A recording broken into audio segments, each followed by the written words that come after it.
Timothée Chalamet Yes. hasn't had a good Oscar campaign. Now, the best thing that happened to Michael B. Jordan, the best thing that happened to Sinners was hiring that guy to say at the BAFTAs.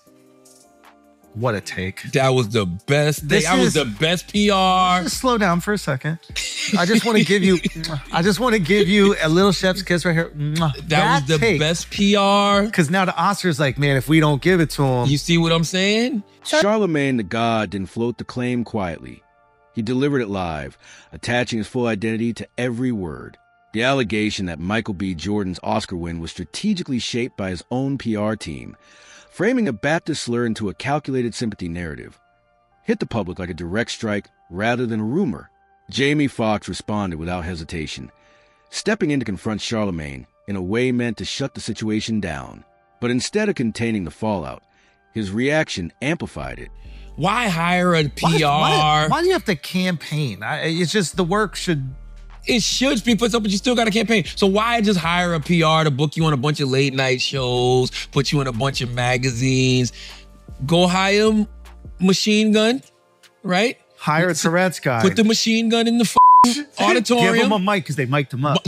The attempt at dominance came off more like confirmation that a boundary had been crossed and a sensitive truth may have been exposed. What followed wasn't damage control, it was escalation. The controversy carved a lasting crack into the perception of Jordan's Oscar victory. Now, the legitimacy of the awards is under open scrutiny, while the growing celebrity conflict suggests this isn't fading anytime soon.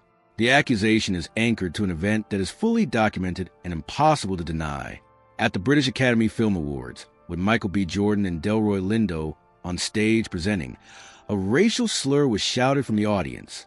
Despite a broadcast delay, BBC aired the moment. Both BAFTA and the BBC later issued formal apologies. The incident was real, the breakdown was institutional, and the acknowledgement was public. But in Charlamagne Tha God's framing, that moment of public humiliation becomes something far more calculated, the most effective PR pivot of the award season. The theory suggests that Jordan's team didn't just see a crisis, they saw an opportunity. At a time when Oscar momentum may have been fading, the incident could be reframed into a narrative that redirected attention and sympathy. What deepens the controversy is what followed. Lindo later revealed that no one from the organization approached him or Jordan after slur. They exited the stage having just experienced a racist outburst on live television, with no immediate response from the institution responsible. The silence in that moment carried weight. The situation didn't end there. They hired the guy to say... So are you saying that he should be grateful that... What are you saying? I'm saying that he's going to win, right? By the way, he should win anyway. I mean, he played 2 goddamn roles in one movie. He played 2 twin brothers and made them both very distinctive. It was a great acting job from Michael B. Jordan. But you still got a campaign. A BAFTA jury member stepped down in protest. Hannah Beachler, an Oscar-nominated production designer, shared that she and another black woman were also targeted by slurs later that same night. This wasn't an isolated incident. It reflected a broader pattern of failure. What should have been a defining scandal of institutional negligence instead became a layered controversy. That is precisely why the accusation refuses to fade. The facts themselves are not in question. The slur happened. It was broadcast. Apologies were issued, and the harm was real. But those same facts now serve as a foundation for a more unsettling interpretation. If no strategic narrative followed, the theory falls apart. But if the moment was shaped and leveraged behind the scenes, then the meaning of the Oscar shifts entirely. From achievement to something more calculated, tied to the exploitation of a painful reality. It's that tight alignment between verified events and speculative framing that allows the theory to persist.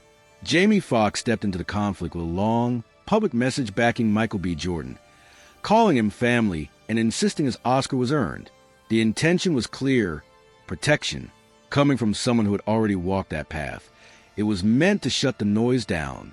Instead, it amplified it, rather than silencing Charlamagne Tha God. He changed the tide. You get the guy. The momentum was going with Timmy. It was going with Timmy. You get the plant to go there at the Tourette's joint. And that's why they probably left it in the edit, even though they cut out the other You stuff. see what I'm saying? Yells Now, out. Oscar, you go take that little BAFTA. Whoever got the BAFTA. Michael. No. He didn't win the BAFTA. Michael won the SAG, which increased his chances of winning the Oscar. Fox's aggressive defense gave the accusation new life. What looked like support on the surface carried a different signal underneath. It told the industry this was serious enough to fight over. In trying to bury the claim, he elevated it, turning a controversial take into something that felt validated simply by the scale of the response. What was meant to defend Jordan ended up reshaping the entire narrative. The situation shifted from media commentary to a visible clash between high-profile black figures in Hollywood. It's no longer contained to radio segments or online debate. It has evolved into a broader divide, with observers watching closely to see who aligns where. The unintended consequence is that Jordan is now cornered. There's no clean way forward. If he speaks, he risks fueling the accusation and extending its reach. If he remains silent, that silence is interpreted as agreement. There's no neutral ground left. So far, Jordan hasn't responded publicly, and that absence has become its own kind of statement. With every passing day, the silence grows heavier, creating space for the narrative to expand unchecked. Those backing Charlamagne view the lack of denial as validation. Others argue that any response now would sound like damage control, further complicating the situation. Either path carries a cost. Silence suggests guilt. A response suggests pressure.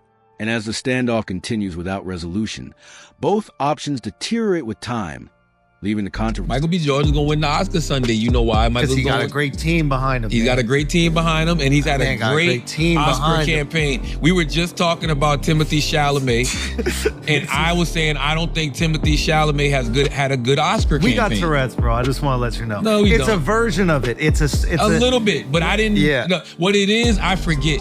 But I just want you to remember. Yeah. Okay. The turbulence has moved beyond the core figures. Quiet conversations within the industry now hint that Charlamagne Tha God may not be speaking alone, but echoing a belief others hold privately and won't voice in public. The idea that Oscar campaigns operate in murky ways isn't new, but tying that idea to a verified racial incident raises the stakes dramatically. What once sounded like fringe speculation now reads as a plausible where do we begin? Michael B. Jordan's winning the Oscar Sunday. Well, first of all, let's take a step back. How are you? It's impossible. How are you? Yo, it's how the are you? Here's the thing, bro. I said, how are you? Listen, I'm great. How are you? I'm great, man. I'm great. Not as great as Michael B. Jordan. Interpretation of how Hollywood power actually functions. If Michael B. Jordan's team did leverage the British Academy Film Awards incident, the argument isn't that they invented something new. It's that they executed an existing playbook more effectively than others. That possibility is what keeps the accusation alive. It fits too comfortably within what many already suspect. When BAFTA announced a full review after the incident, the intention was to repair trust and close the matter. Instead, it introduced a new layer of uncertainty. The review